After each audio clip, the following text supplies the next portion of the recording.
ఇప్పుడు టాలీవుడ్ ఇండస్ట్రీ మొత్తం సో ఈ బెనిఫిట్స్ అలాగే టికెట్ హైక్స్ గురించి అయితే సీఎం రేవంత్ రెడ్డి గారిని కలవడానికి అయితే అవును. వెళ్ళారనమాట. అవును.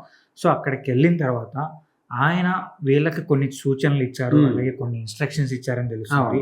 సో ఆయన ఏం చెప్పారు? ఖచ్చితంగా ఇప్పుడు సీఎం రేవంత్ రెడ్డితోని సినీ ప్రముఖులు మీటింగ్ పెట్టిన తర్వాత వీళ్ళకు కొంత మేరకు ఎదురు దెబ్బ అని చెప్పుకోవచ్చు.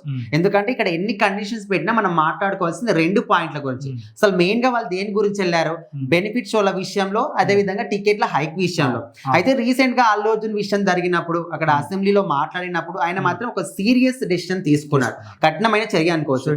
బెనిఫిట్స్ వస్తాయేమో అలాగే టికెట్ హైక్స్ అయితే ఇవ్వము అని చెప్పి దీనికోసం అయితే నా గురించి నా కాడికి రాకండి అని చెప్పారు. సో ఇప్పుడు సినిమా ప్రముఖులందరూ కూడా మాట్లాడుకొని ఒక టీమ్ గా అయ్యి ఈ టీం అందరినీ కూడా మెగాస్టార్ చిరంజీవి అరేంజ్ చేశాడు. ఇక్కడ సీఎం రేవంత్ రెడ్డి చిరంజీవి గారికి ఈ బాధ్యతలు అప్పగించారు. ఇక్కడ మీటింగ్ ఓకే, నేను రెడీగా ఉన్నా, సో ఇక్కడికి ఎవరు వస్తారు, ఏ విధంగా మాట్లాడతారు, ఏం మాట్లాడతారు, ఇవన్నీ కూడా నువ్వు సెలెక్ట్ చేసుకో అనే విధంగా ఆయనకు ఒక బాధ్యత అప్పగించాడు.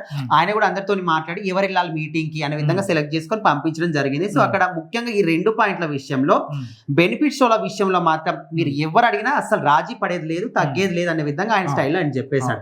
బెనిఫిట్ షోలకు మాత్రం ఎంత పెద్ద సినిమా అయినా ఎవరైనా మేము మాత్రం పర్మిషన్ ఇవ్వమని చెప్పాడు. కానీ టికెట్ల హైక్ విషయంలో మాత్రం ఇంకా క్లారిటీ ఇవ్వలేదు. ఖచ్చితంగా కొంత మేరకు ఆయన తగ్గి ఖచ్చితంగా వీటికి అయితే పర్మిషన్ ఇస్తాడు అనే విధంగా అయితే క్లారిటీ వచ్చింది. సో వీటితో పాటు కొన్ని గురించి కూడా మాట్లాడాలి. సో ఈ 2 పాయింట్లతో పాటు వీటికి సంబంధించి కొన్ని ఇన్స్ట్రక్షన్స్ మాత్రం సినిమా ఇండస్ట్రీకి ఆయన ఇవ్వడం జరిగింది.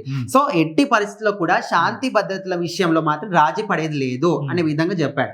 అండ్ అదే విషయంలో మనకు బౌన్సర్ల విషయంలో కూడా మేము చాలా సీరియస్ గా ఉంటాము, వాళ్ళ మీద సీరియస్ గా యాక్షన్ తీసుకుంటాం ఏదైనా జరిగితే అనే విధంగా.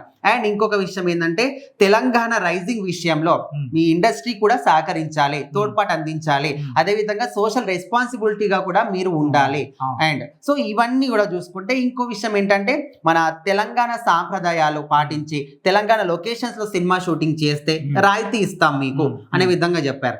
అండ్ ఇంకొక విషయం ఏంటంటే ఇప్పుడు మీ సినిమాస్ లకు సంబంధించి సెలబ్రిటీలు ఎక్కడికి వెళ్ళినా, అది థియేటర్ దగ్గరికి కావచ్చు, ఏదైనా ఈవెంట్ కావచ్చు, ఎక్కడికైనా కూడా మీ అభిమానాన్ని కంట్రోల్ చేసుకునే బాధ్యత కూడా మీదే అనే విధంగా. సో ఇలాంటి కొన్ని ఇన్స్ట్రక్షన్స్ మాత్రం వాళ్ళకి ఇవ్వడం జరిగింది. మరి వాటన్నిటికి కూడా వాళ్ళు ఒప్పుకున్నట్టు కూడా తెలుస్తుంది.